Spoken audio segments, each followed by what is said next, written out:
Well, hey there. Welcome back to my channel. In this video, we're going to look at a classic dystopian novel that was written in 1949 by George Orwell called 1984. And since it's become such a ubiquitous part of our culture, we're probably going to make this video fairly short. We're not going to go through the entire plot of the book. I assume most of you have either read it or seen some sort of adaptation.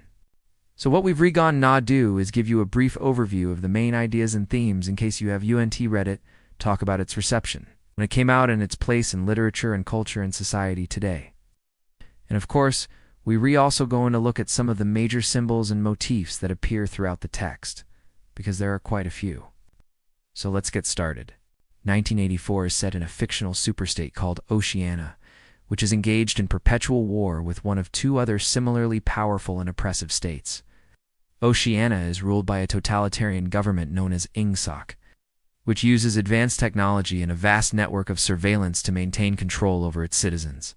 The protagonist of the story is a low-ranking member of the ruling party named Winston Smith, who rebels against the oppressive regime by engaging in a forbidden love affair and by writing his memories down in a diary. His acts of rebellion are small, but meaningful in the context of a society where independent thought and action are ruthlessly suppressed. As Winston's acts of rebellion grow bolder, he becomes increasingly isolated and pursued by the authorities until he is captured and brainwashed into submission. Alright, so now that we've got that quick little plot summary out of the way, let's jump right into discussing some of the major themes and ideas that make up the book. One of the most important themes in 1984 is the dangers of totalitarianism. Orwell was writing from the perspective of someone who had lived through the Spanish Civil War, had seen firsthand the brutality of fascism and totalitarianism. And so he uses the character of Big Brother and the setting of Oceania to warn against the dangers of a similar regime in his own time. Totalitarianism is a form of government that seeks total control over every aspect of public and private life. And in 1984, we see how a totalitarian regime uses propaganda, surveillance, and violence to maintain power. This leads us nicely into another important theme, which is the importance of individual freedom. Through Winston, Orwell presents a character who values his freedom of thought, speech, and action.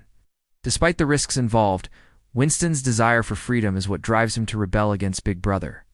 However, ultimately, Winston is crushed by the overwhelming power of the state, suggesting the fragility of individual freedom in the face of totalitarian oppression. Another major theme is the nature of truth and reality. In 1984, the ruling regime controls all access to information and uses propaganda to shape the beliefs of its citizens. This raises questions about the nature of truth and how it can be manipulated for political purposes. Remember, Winston works in the Ministry of Truth, which is responsible for manipulating information and rewriting history to fit the regime's agenda. This leads us to one of the most famous motifs in the novel, which is the concept of doublethink. Doublethink is the ability to hold two contradictory beliefs simultaneously and to accept both of them as true.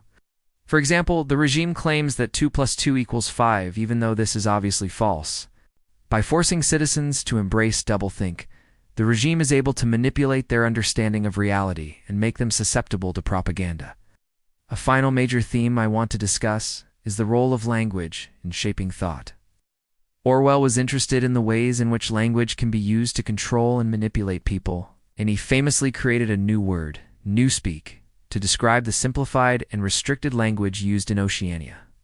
Newspeak is designed to limit the range of thoughts that people can think by removing words and phrases that describe concepts that are critical of the regime or that promote independent thought. When 1984 was first published in 1949, it received mixed reviews. Some critics praised Orwell's vivid depiction of a totalitarian state and his exploration of important themes, while others criticized the novel as bleak and pessimistic tone, as well as its seemingly simplistic view of good and evil. Nevertheless, 1984 quickly became a bestseller and has remained popular in the decades since. In fact, it has become one of the most widely read and discussed novels of the 20th century. This is likely due to the novel's enduring relevance. The themes of totalitarianism, surveillance, and the manipulation of language and information are just as important today as they were when the book was first published.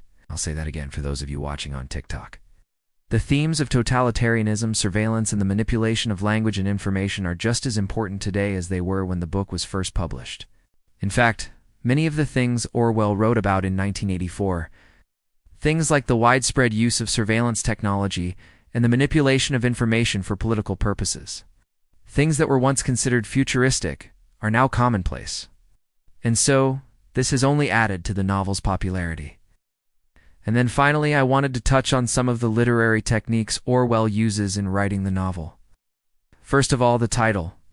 The title of the novel is significant because it refers to a future year that becomes synonymous with totalitarian oppression and the loss of individual freedom.